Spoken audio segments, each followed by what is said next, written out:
Brittany Cooper, I am fired up. I'm here at the Ford Wyoming Center for the NJCAA Women's Basketball Championship. In just about a couple hours from now, number 12 College of Southern Idaho Golden Eagles will tip off with number 21 Connors State College at 9:15. I know it's a late tip, but we're going to get through it. Some storylines looking at the Oakley Hornets. They're chasing their 4th straight state title. This group of seniors are trying to go for 4. Let's see if they do it. Coming up later tonight at 8:15, we have the Declo Hornets and another great game with the Westside Pirates. Both Hornets versus Pirates is kind of funny if you think about it, but those games are going to be awesome as well. That one is for the 2A Milk Bowl Championship. I'm Kole Emplit, joined by my man Brevin Monroe, and this is the last week for football, but hey, we got some championship action. Off the turnover, Josh Green said, hey, I got something special for you, Cole. Dialing up a flea flicker, Riley Brunson with the ball finds a wide open Kelly again. A big time touchdown. Indians go up 15-0, and look at that score, shutting out Caldwell for Murtaugh. It's a handoff to Junior Benitez. Oh my God, that's how you run football. He gets in the end zone. Most teams would be satisfied winning a game in the NJCAA National Tournament, but the CSI Golden Eagles aren't like most teams. Even as the 12th seed, CSI has aspirations to go all the way. And why shouldn't they? Great basketball to close the regular season and dominate it in Game 1 of the tournament. With the strong depth from the Golden Eagles, they know they have an advantage every time they step on the court. He had that look in his eyes early, and just near the 2-minute mark, he would get the pin. Vail captured his 3rd straight state championship and secured Minico their first ever three-peat. It feels awesome. I mean, broke my leg freshman year to come back to take 3 state championships. It feels amazing. It's definitely sad it's my senior year, but I'm definitely excited that I got it done and to be able to push myself to the max, and I want to thank my family, my coaches for helping me get through it. It's the Oakley Hornets and the Butte County Pirates doing battle, where Butte County currently leads 20-14, but Bryce Severe is making a run down the sideline. It's a little bit off camera, you might not be able to see, but just like that, Bryce Severe down the sideline has tied this game up at 20 apiece.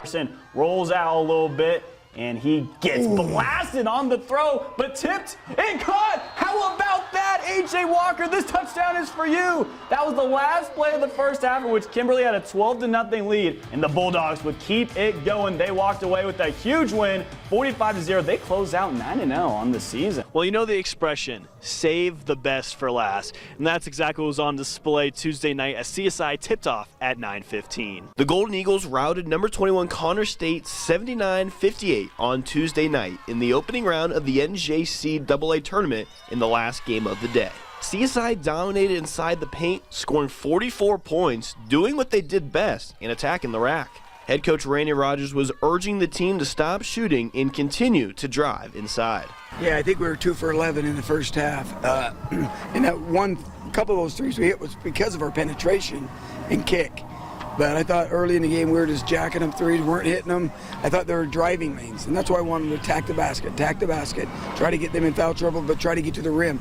Because at the end of the day, that's what really matters. It's about accomplishing, winning the Mountain West Championship, and winning your bowl game. And I know Spencer Danielson wants to do it for that senior class. Now, Boise State arrived on Tuesday, and they're having some bowl week fun, enjoying the nice warm weather of Los Angeles, playing in the sand a little bit. But for the Boise State, a lot of changes to both their players and their staff this week, starting with sophomore quarterback Taylon Green, who announced he was going to the transfer portal just a couple weeks ago. Well, now he is officially committed to Arkansas. So he's going to be going to play some SEC football. So, of course, Boise State will not have him for this weekend, and neither will Maddox Madsen be available as well after going through a season-ending injury. So what does that mean? Likely freshman C.J. Tiller will get the start. The freshman from Rancho Cucamonga High School will likely get the start on Saturday. He only played 2 snaps so far this season. But Brittany, it's a battle here at the Ford Wyoming Center as CSI leads by 6 in the 3rd quarter. After a strong first half performance, they led by 13 thanks to in large part of attacking inside the paint.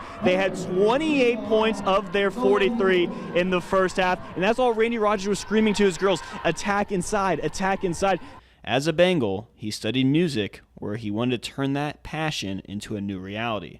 Balancing both football and his love for music led Owens to a tough decision. One thing needed to go, and I decided that I could play music for the rest of my life, so I wanted to just get on to that part and give up football. I don't regret my decision. I think it was a good decision for me. It helped my mental health out a lot, and I enjoy playing music so much, so I think it was a good choice. Game against Gulf Coast State College tips off at 2:15 on Thursday. We'll have all the coverage on all of our social media pages, so stay tuned here on KMVT. Camas County, small town, big dream, and now state champions. For the first time in 50 years, the Mushers are Idaho State basketball champions. The top-seeded Mushers beat number 2 Kendrick in a rematch of the 2023 football championship. But this time, it was Camas who came out on top, winning 56-44.